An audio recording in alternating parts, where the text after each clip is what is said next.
Presenting now is Professor Adeola Funmilayo Odunuga. She is a seasoned music educator with more than 3 decades of tertiary education teaching experience in Nigerian higher institutions of learning. She specializes in music education, music teacher education, performance music education, flute, piccolo, and recorder. She is a registered teacher with Teachers Registration Council of Nigeria. She has supervised more than 100 college and undergraduate theses. She has attended more than 50 national and international educational conferences in and outside Nigeria. She has 9 published authored and co-authored textbooks and more than 50 published articles to her credit. She is a registered member of Association of Nigerian Musicologists, World Council for Curriculum and Instruction, WCCI, Nigerian chapter, and Teachers Registration Council. She is the current president, Society of Nigerian Music Educators of Nigeria. She is married and blessed with a daughter. She will be presenting Revolutionizing and Sustaining African Cultural Identities in Musical Arts Education through Modern Pedagogical Approaches. Thank you. Good morning, everyone. The title of my presentation is Revolutionizing and Sustaining African Cultural Identities in Musical Arts Education through Modern Pedagogical Approaches.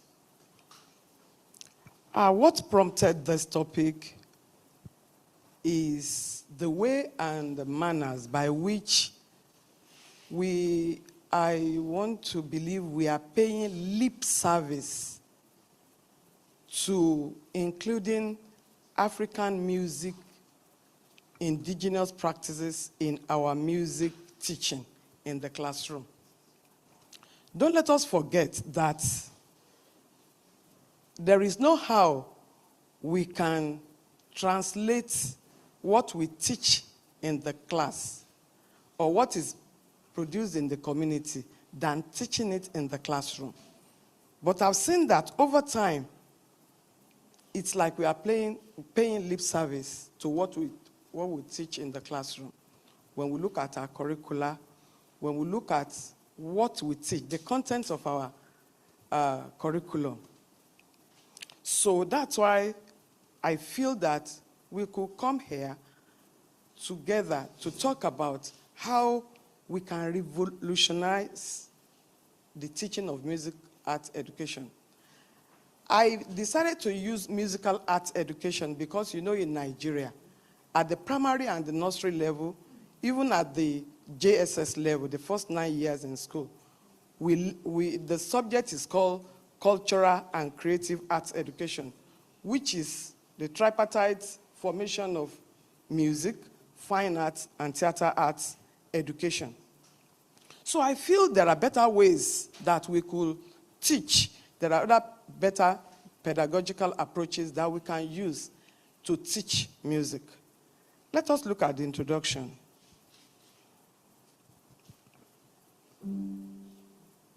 I said that music is the living memory of African community. And don't forget that it is this memory that we want to perpetuate.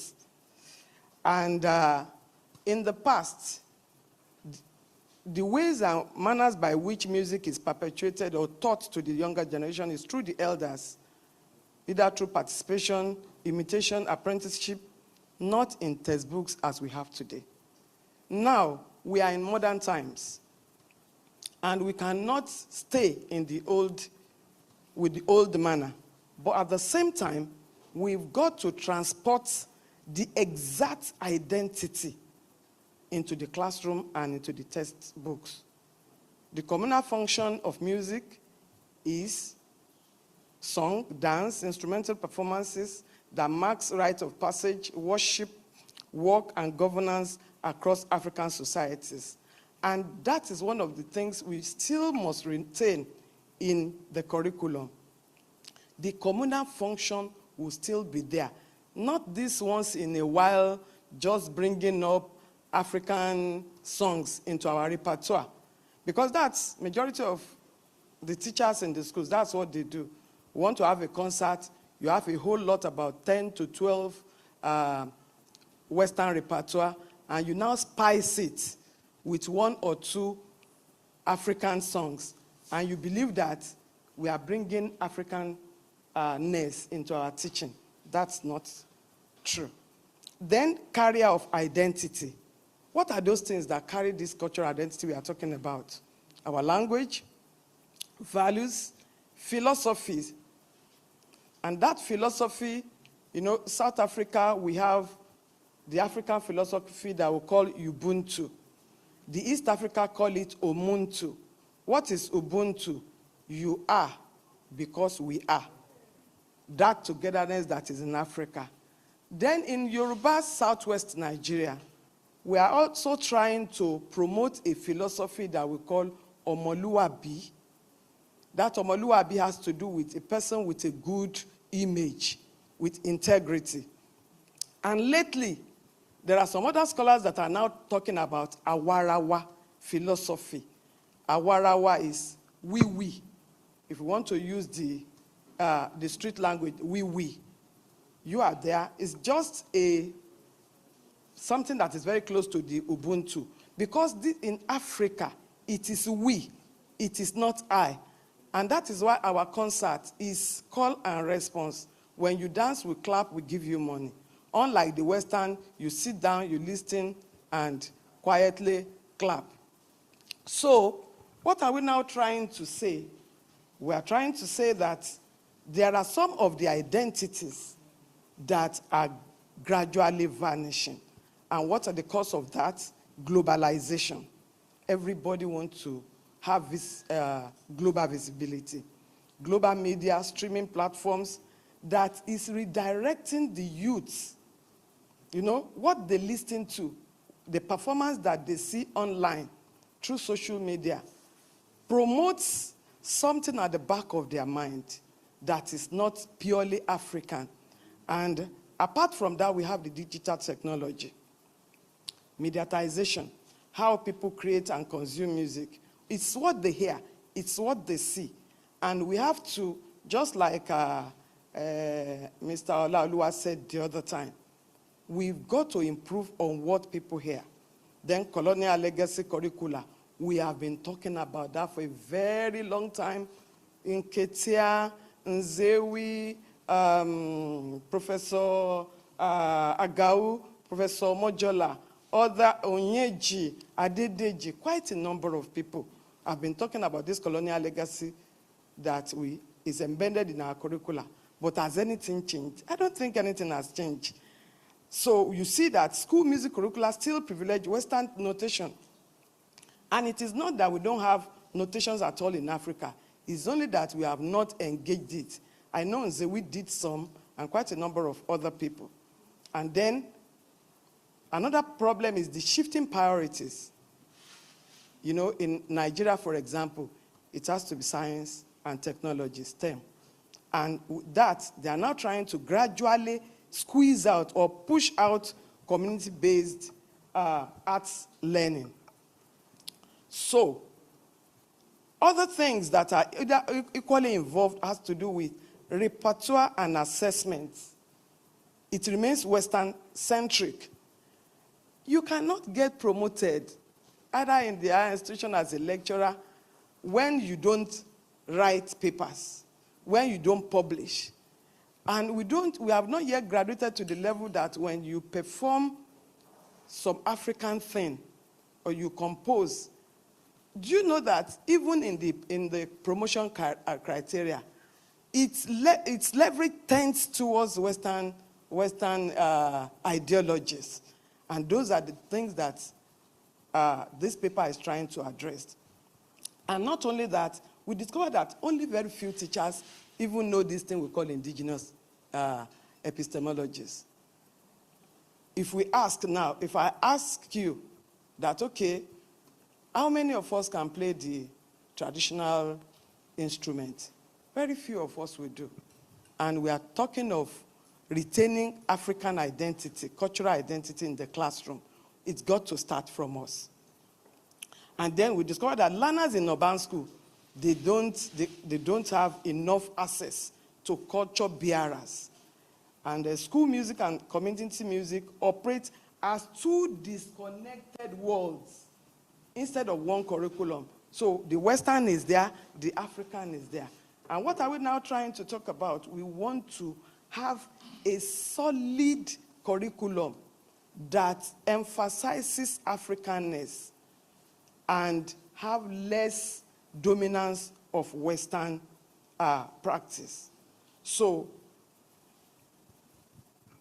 how do we do that? Blended oral digital pedagogy.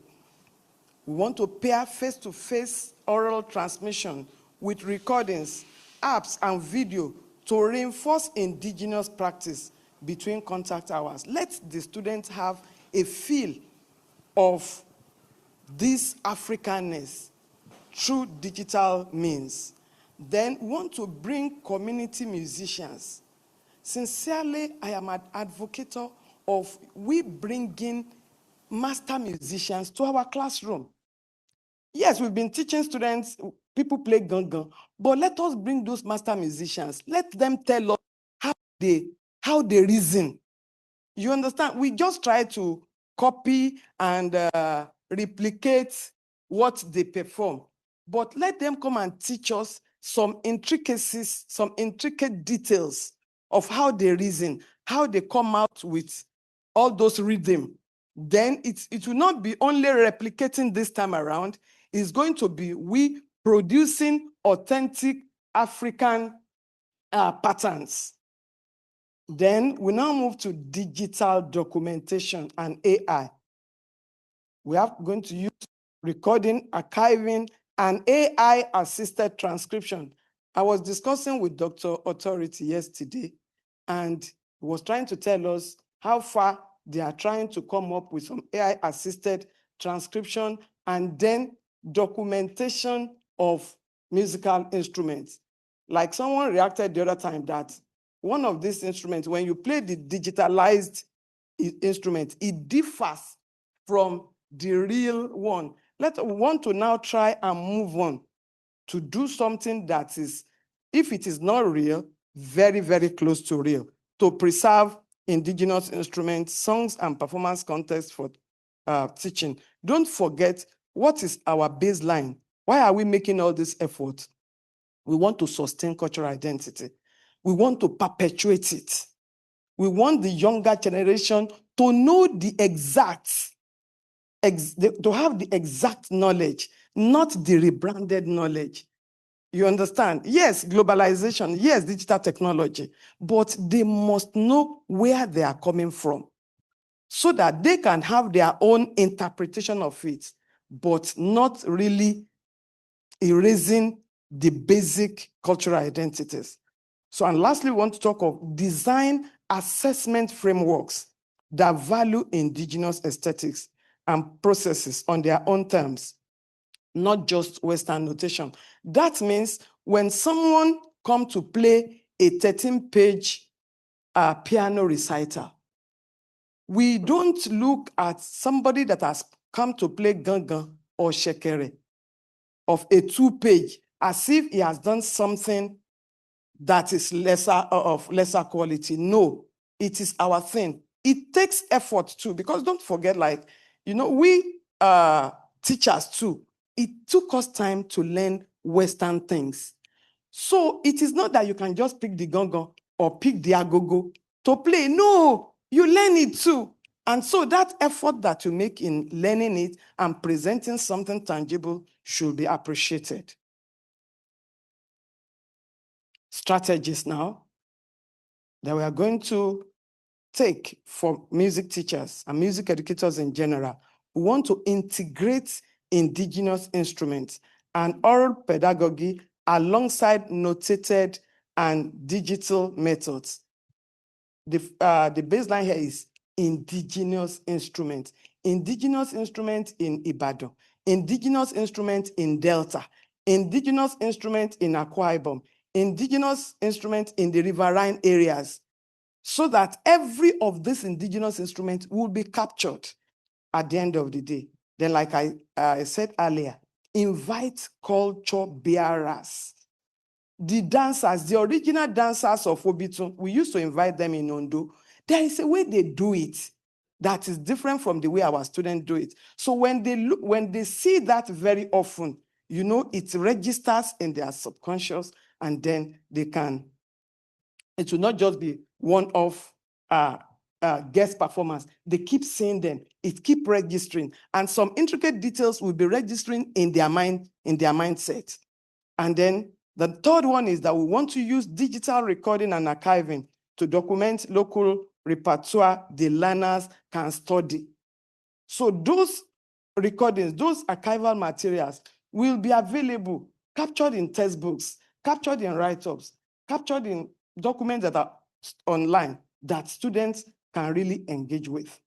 And the fourth one, want to build cross-cultural assessment tools.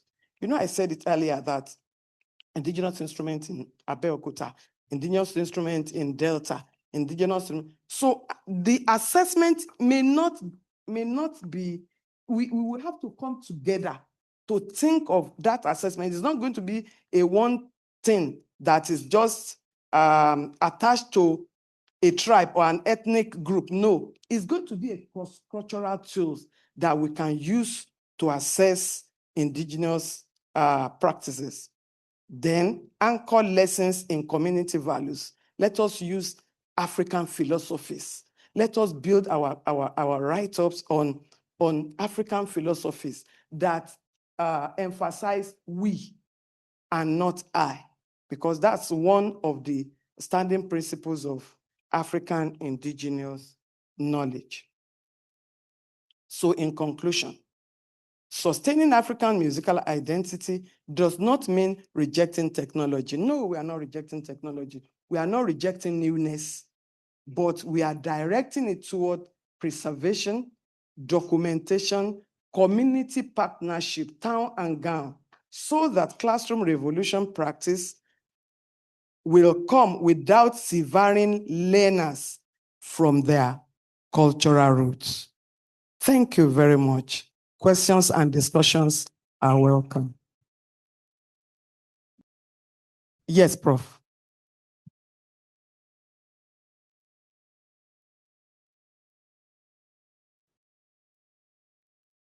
So you are going to add my few minutes that is remaining in my presentation time to my engagement time. Note that.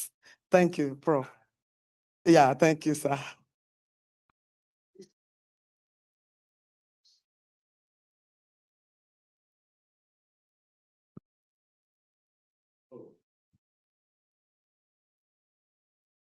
Okay, thank you.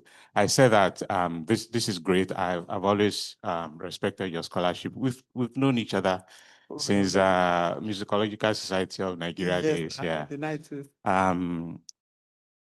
So I think that, so I'm going to start with a little story. When I first started teaching in the US at Northeastern University, and I was teaching world music, and I wanted to change the textbook.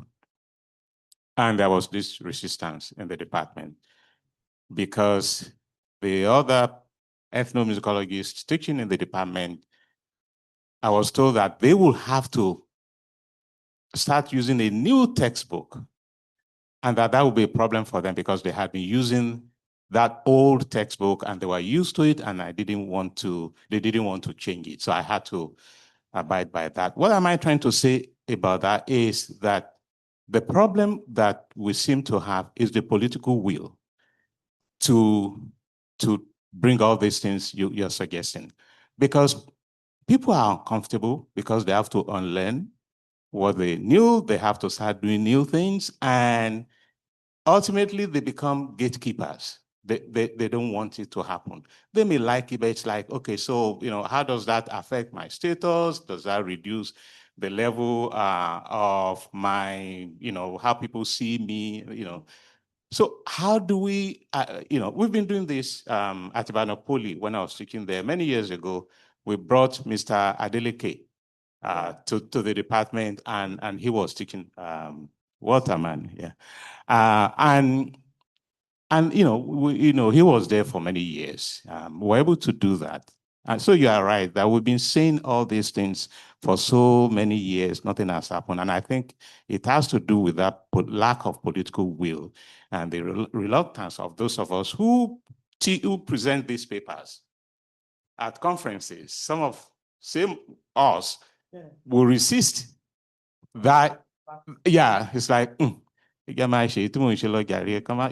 So I think the issue of the political will to do what you're proposing is where we are. How do we solve that problem? Thank you.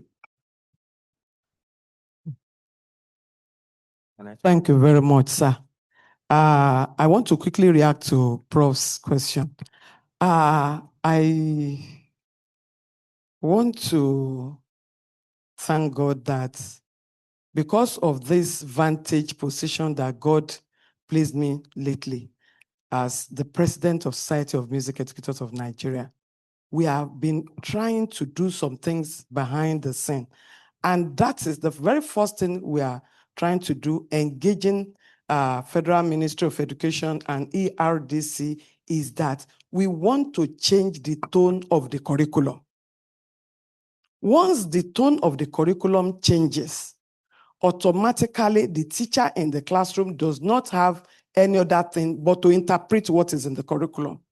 And coupled with this, we are simultaneously writing a music teacher handbook that is going to interpret that. And we are believing God that if we can get some grants and some sponsorship, we want to start music teachers workshop. This time around is not going to be the other type of just coming together, talking about our problems and going back and consoling ourselves and then go back to what we've been doing. But this time around, we want to teach teachers indigenous knowledge. Quite a number of us don't know. Yes, we know Gongon, but what more about after Gongon and Agogo? What else? There are some things we want to teach our music teachers so that it will be built on what they have learned in the classroom. Then it can now translate to their classroom. So we are trying to do that. But at the same time, we are trying to do this scholarship campaign to try and rebrand our mindset. Because this, let me quickly chip in this. That's what we did during the music workshop section during Suben conference. I tried to tell our colleagues that, CCA in Nigeria, music teachers don't want it. We keep saying CCA is not good, but music section that is there, we are not engaging it, we are not talking about it, and gradually the theater arts and the fine arts section keep expanding, and keep choking music. So I try to tell them, go back and practice CCA and make sure that the music content of it is of quality. Then we can now be talking that from there, we now move up to main music. And that is one of the campaigns that I've come to do. I hope you have accepted my campaign. Noted and accepted. Thank you very much, sir. So that's what we are doing from the society level. And I think like we are saying it here now, each and every one of us can go about it, changing our mindset towards it until the new curriculum will come that will enforce it, so to speak. Thank you, sir. Thank you, Prof. Yes. I just want to make a little contribution. Yes, sir. Thank you for the beautiful presentation, Ma. I learned a lot from this, from your presentation. However, some time ago, I had read about Fela Shuande's recommendations about how music education should be taught. And he mentioned something, he said biculturality, where he was trying to say that even as much as we're trying to go back to our roots, we shouldn't entirely forget that we're a product of a global society, and that we should also emphasize Western education, Western music education. Most times, I think even in this Western idea that we're saying we have is too much in the curriculum, it's not even properly taught. And a lot of, the products from institutions, from our institutions, don't even leave our institutions with enough Western knowledge. So Thank you. So my question is, Yeah. where I'm going is, what kind of pedagogical philosophies do you imagine Thank for you. us to be able to? You are talking of Fela Showande, right? Yes. You see, we are advancing. Knowledge is advancing. So we cannot rely on that. We can build on it, and that's what we are doing. We are not against musical, bicultural, but we are saying that one should be reinforced against the other. So as we are advancing Africa, we'll be reducing the Western whatever. And we can still use indigenous African system, knowledge system. That is what we are trying to emphasize now. Time is not our friend. I will have, maybe after this, we can engage one-on-one to tell us that it is that indigenous knowledge system. It has a pedagogical approach, and that's what we are trying to talk about. We can talk about it later, maybe when we have free time. Do we have any other person? Thank you so much, Professor Odunuga. Unfortunately, we can't take any more questions. Thank you so much for this engaging session.